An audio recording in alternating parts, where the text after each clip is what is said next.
200, 300, 500 असं मताधिक्य मिळायचं, परंतु आम्ही कधीही लाजलो नाही. 2006 नंतर पक्षानं माझ्यावरती जिल्ह्यातल्या काही नेत्यांच्या सांगण्यावरून दुर्लक्ष केलं, परंतु मी भारतीय जनता पार्टीचा माजी पदाधिकारी म्हणून 6 ते 14 पर्यंत सातत्यानं जनतेच्या कामामध्ये राहिलो आणि 14 साली नेमकी युती तुटल्यानंतर माझा सर्वे बघून आदरणीय देवेंद्रजी फडणवीस साहेबांनी मला विधानसभेची उमेदवारी दिली आणि 14ला मी 54,000चं मताधिक्य घेऊन मूळ विधानसभा मतदारसंघामध्ये क्रमांक 2 वर आलो आणि अगदी 7-8 हजारांनी माझा पराभव झाला. आणि त्यानंतर एवढं मोठं मताधिक्य घेतल्यानंतर पुढच्या काळामध्ये सुद्धा जिल्ह्यातल्या काही त्यांनी माझ्यावर जाणीवपूर्वक दुर्लक्षच करायला चालू केलं. 2019च्या निवडणुकीमध्ये खरं तर ही जागा भारतीय जनता पार्टीला घेऊन मला उमेदवारी देऊन जनतेची सेवा करण्याची संधी द्यायला हवी होती, परंतु त्यावेळेस अनपेक्षितपणे शिवसेनेनं युतीतून माझी उमेदवारी जाहीर केली. परंतु आदरणीय देवेंद्रजींच्या आदेश सांगण्याप्रमाणे मी ती उमेदवारी घेतली नाही आणि मी भाजपमध्ये राहिलो. मला वाटलं की 2024ला माझा विचार निश्चितपणे होईल, पण 10 वर्ष अगदी पक्ष संघटनेच्या प्रक्रियेपासून बाजूला ठेवलं. जिल्ह्याची मीटिंग असली तर माझ्यासारखा अनेक वर्षापासून काम करणाऱ्या ज्येष्ठ कार्यकर्त्याला स्टेजच्या समोर बसावं लागायचं, तरी मी अपमान मानायचो नाही, कारण कार्यकर्त्यामध्ये बसायचं जे समाधान आहे ते कुठंच नाही असं मला वाटायचं. आणि त्यानंतर 24लाही मी लोकसभेची उमेदवारी मागितली, 2009ला मागितली, 14ला मागितली, 19ला मागितली, पण सातत्यानं जाणीवपूर्वक मी स्थानिक उमेदवार असून सुद्धा डावललं गेलं. त्यामुळे गेली 25 वर्ष ज्या जनतेने माझ्यावर प्रेम केलं, त्या जनतेने जे मला पाठबळ दिलं त्याची कुठलीही उतराई माझ्याकडून झाली नाही. कारण 25 वर्षाच्या कालखंडामध्ये 2014 ते 19 5 वर्ष सत्ता होती आणि आता 22 ते 24 2 वर्ष सत्ता होती. या 7 वर्षाच्या सत्तेमध्ये मला जनतेसाठी 7 रुपयाचा निधी सुद्धा सरकारकडून मिळाला नाही आणि मी लाभार्थी नाही. मला निवडणुकीमध्ये देवेंद्रजींनी मदत केली. मला त्यांची इच्छा असताना सुद्धा काही जिल्ह्यातल्या नेत्याच्या सांगण्यावरून मला डावलं गेलं आणि मग मी गेल्या 10 दिवसापूर्वी माझ्या 140 गावातील मतदारसंघातील गावामध्ये दौरा केला आणि कार्यकर्त्याच्या भावना जाणून घेतल्या आणि मला कार्यकर्त्यांनी सांगितलं की तुम्ही महाविकास आघाडीमध्ये आता प्रवेश करा, आता तुम्ही भाजपमध्ये राहू नका. आणि म्हणून आता कठीण काळात आपण भाजपमध्ये काम केलं. आता सध्या भाजपमध्ये देशामध्ये अनेक लोक भाजपमध्ये आलेले आहेत. आता काय आपल्यासारख्या कार्यकर्त्याची भाजपला गरज उरलेली नाही आणि म्हणून मला कोणी विचारलं नाही. मी अनेक वेळा मुंबईला जाऊन पक्षश्रेष्ठीकडे माझ्या भावना मांडण्याचा प्रयत्न केला, परंतु मला भेटही दिली नाही. त्यामुळं अगदी हताश होऊन मी हा निर्णय घेतलेला आहे. कोण जिल्ह्यातले कोण नेते ज्याच्यामुळे ही वेळ आली?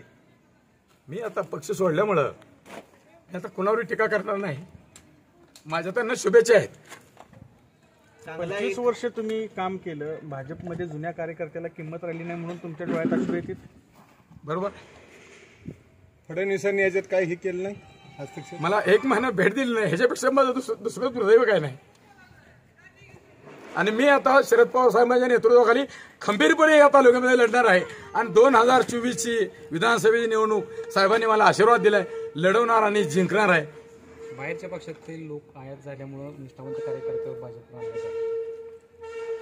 माझ्यावर अन्याय झाला एवढं मी सांगू शकतो. आणि मी ह्या 25 वर्ष ज्यांनी मला पाठबळ केलं त्यांची उतराई करू शकत नाही म्हणून मला हा निर्णय घ्यावा लागला. काय सध्या वातावरण माढा सोलापूर काय वाटते तुम्हाला? तुम्ही ग्राउंड लेवलवर काम केलेलं आहे. निश्चितपणे मी या ठिकाणी असे सांगतो की मला 1 मत देण्याचा अधिकार आहे, परंतु ही जनता तुम्ही आज बघितली, हा महासागर बघितला आणि वातावरण तुम्ही बघताय, यावरून ही जनता नक्की निश्चितपणे दखल घेईल आणि प्रणिता शिंदे आणि धैर्यशील मोहिते पाटील यांना विजय करेल असा मला आत्मविश्वास आहे. ते तर सर्वांना दिसतंय सर्वांना, म्हणजे वाटण्यापेक्षा दिसतंय. 2014ला ज्यावेळेस धनगर समाजाच्या आरक्षणाचं आंदोलन बारामतीमध्ये झालं सरकारच्या विरोधात, त्यावेळेस 8 दिवस आमचे 15 कार्यकर्ते अमरून उपोषणाला बसले होते. 8व्या दिवशी स्वर्गीय गणपतराव आबांनी त्यांचं उपोषण सोडण्याचा निर्णय घेतला. आम्ही सर्वांनी मिळून आबांना विनंती केली, भारतीय जनता पार्टीच्या आणि शिवसेनेच्या युतीच्या कार्यकर्त्यांनी, आबासाहेब 1 दिवस यांना बसू द्या. आम्ही आदरणीय उद्धवजी ठाकरे आणि देवेंद्रजी फडणवीस हे युतीचे नेते आहेत आणि पंकजाताई मुंडे यांना घेऊन येतो आणि आपला प्रश्न सरकार आल्यानंतर सोडवण्याचं अभिवचन घेतो आणि मग त्या धनगर समाज आरक्षण कृती समितीच्या सर्व नेते मंडळींनी माझी त्या ठिकाणी समन्वयक म्हणून नेमणूक केली आणि मी आदरणीय पंकजताई मुंडे आणि आदरणीय देवेंद्रजी यांच्याकडे गेलो. मातोश्रीवर उद्धवजी साहेबांकडे गेलो आणि त्यांना सांगितले या धनगर समाजाच्या भावना जाणून घ्या, त्यांचा आरक्षणाचा मुद्दा तुम्ही लक्षात घ्या आणि त्यांना काही तर थोडंसं आश्वासन द्या आणि हा धनगर समाज संपूर्ण तुमच्या पाठीशी येईल. आणि ते आमचं ऐकलं. देवेंद्रजी आले, आदरणीय पंकजताई आणि शिवसेनेच्या वतीनं उद्धवजींनी सांगितले की आम्ही कुठल्या जातीच्या ह्याच्यावर आम्ही काम करत नाही, आमचा मराठी माणूस हा आमचा अजेंडा आहे.